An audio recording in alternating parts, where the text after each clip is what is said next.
Un jour, j'ai pleuré au Brésil. C'était au Brésil, pas en Afrique.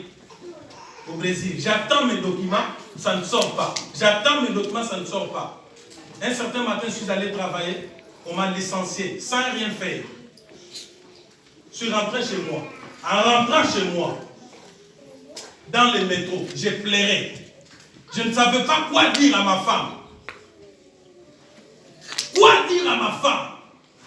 J'avais l'envie de tout abandonner. La nuit, je suis arrivé à la maison, je lui ai rien dit. La nuit, je suis sorti. Nous vivons à la 3e étage. Je suis monté jusqu'à la 5e. J'ai regardé, non. Il faut que je me lâche ici. Il faut que tout termine ici. À 100 paroles. J'ai dit au nom de Jésus. Je ne peux pas dire, mais j'ai dit au nom de Jésus. Amen.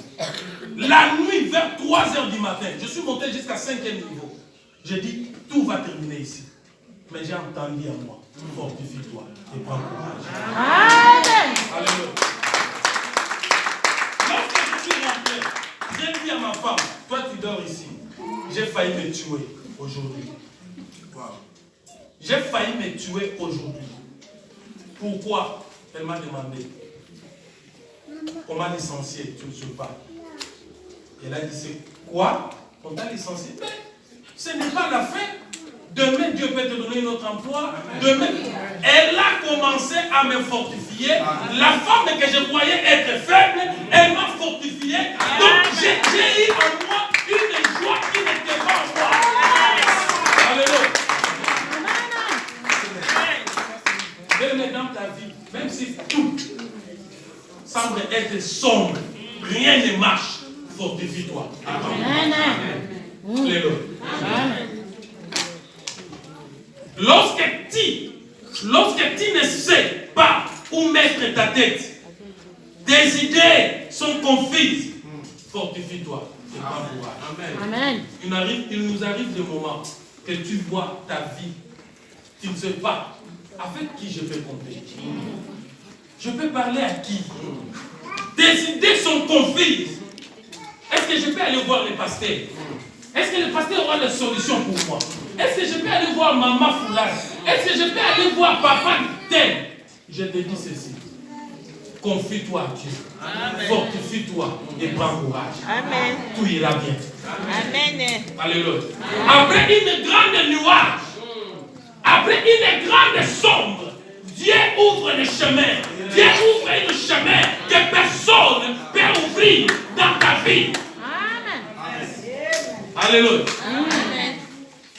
Mais vous savez, moi j'ai passé des moments dans ma famille. Je suis le premier à me marier. Je suis le premier à me marier convenablement. Je suis le premier. Et lorsque je me suis marié, j'ai dit à Dieu, à partir d'aujourd'hui, j'ai mes sœurs de 56 qui sont nées en 1956. Tous, ils étaient engrossés. Personne n'a fait le mariage comme moi je l'ai fait dans ma famille. Personne, je suis le premier. Je l'ai dit, on me filme. Et je dois aussi le publier. Ma famille aussi vont le suivre. Personne. Mais après moi, aujourd'hui, mes soeurs, même ceux qui étaient mariés, maman, fille, papa, il faut connaître notre grande sœur Hélène. Elle était dans le mariage 21 ans.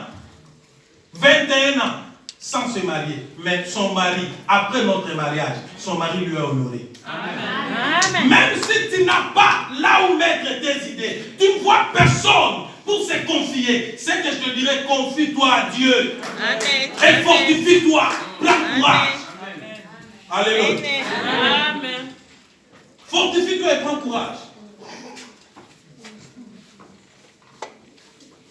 Lorsque tu ne vois plus d'ici et que rien ne marche, fortifie-toi et prends courage. Amen. Tu ne vois pas là où sortir, là où aller. Non, ici à France, ça ne tient pas. Ici à Bordeaux, ça ne tient pas, ça ne marche pas. Rien ne marche. Je fais ceci, je fais cela pour avoir des papiers, ça ne marche pas. Bien-aimé, laisse-moi te dire une chose. Dieu est capable de changer 1000 ans de malheur à un jour de bonheur. Amen. Alléluia. Amen. Dieu est capable Rien n'est impossible à Dieu. Rien. La Bible dit rien. Si on dit rien, pas les papiers, pas les mariages, tout est rien. Rien. Rien n'est impossible à celui qui croit. Amen. Si tu crois, tu verras la gloire de Dieu. Amen. Nous avons ce défi de l'année. Nous sommes encore au début. Si tu te confies à Dieu, comme dit la parole de Dieu, dans le livre des 2 Chroniques, dans le livre des 2 Chroniques 20, la Bible dit, si tu te confies à Dieu, tu seras fortifié, tu auras de la force, tu seras vraiment affermi. Mais si tu crois à ses serviteurs, tu verras la réussite. Alléluia. C'est ce que je vais te dire. Crois à Dieu, tu seras affermi. Amen. Aucun démon va te toucher. Et si tu crois à la parole de l'homme et de Dieu, cette année, tu verras la fin de cette année. Amen. Et tu verras le bonheur, la bénédiction dans cette année. Amen. Alléluia. Crois seulement. Notre problème, c'est quoi? C'est parce que nous ne savons pas la taille de ton ennemi t'angoisse. La taille de ton ennemi t'intimide. Tu ne sais même pas comment l'appeler. David a appelé Goliath un incirconcis. Lorsque d'autres gens, même son frère, que son père a présenté, tu dois être roi comme Eliab. Il était déjà militaire avant David. Il avait peur de Goliath. Mais David, quelqu'un qui vient de la brousse, un jeune homme, il s'est présenté et dit, vous l'appelez qui? Guerrier. Non, c'était un incirconcis.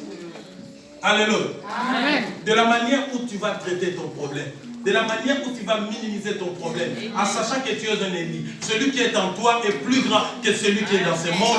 Bien aimé, de la même manière, Dieu donnera la solution à tes problèmes. Amen. Alléluia. Amen. Il faut chercher à minimiser ton ennemi. Si dans ta famille on t'a dit que non, toi tu ne réussiras pas, dis-le non. Moi je ne suis pas de votre famille. Je suis maintenant dans une autre famille. Notre famille, mon papa, ici-bas c'est Josué. Ma maman c'est Judith. Je suis dans une autre famille. J'ai déjà une autre lignée à moi. J'ai déjà une autre sang à moi. Le sang qui règne à moi, c'est le sang de Jésus. Si vous n'avez pas réussi, moi, je réussirai. Amen. Alléluia. Amen. Moi, je réussirai. C'est parce que Dieu est en moi. Celui qui est en moi est plus grand que celui qui est dans ce monde. Amen. De quelle manière tu traites ton problème? Quel est le nom que tu donnes à ton problème? Quel est le nom que tu donnes à ton problème? Il y a de ceux qui ont commencé 2020 avec des problèmes déjà. Ils pensent déjà, est-ce que j'arriverai? Est-ce que je dois, comment est-ce que je paierai cette maison? Qu'est-ce que je peux faire pour mes enfants? Mais laissez-moi te dire, le Dieu qui a permis que tu entres en 2020, ce Dieu-là a un projet de bonheur, a un projet de paix, a un projet de santé pour ta famille. Amen. Il faut chercher à minimiser ton défi. Amen. De la manière où tu traites ton défi, c'est de la manière aussi ton défi prend de force, prend de courage pour t'affronter. Alléluia. Amen. Il faut chercher à minimiser. C'est connaître qui es-tu. Je suis qui devant Dieu. Si vous lisez dans le livre des Psaumes, vous verrez que Dieu réclame. Vous êtes des dieux, mais vous mourrez comme des hommes. Vous êtes des dieux, mais vous mourrez comme des hommes. Est-ce qu'il y a un Dieu ici parmi nous? Amen. Alléluia. Est-ce qu'il y a un Dieu ici parmi nous? Amen. Il y a même des gens qui sont en train d'hésiter, de douter. Tu es un Dieu. Amen. Alléluia. La Bible dit qu'il nous a fait par son image, par son ressemblance. Nous représentons Dieu ici-bas. Amen. Alléluia. Amen. Il nous a donné.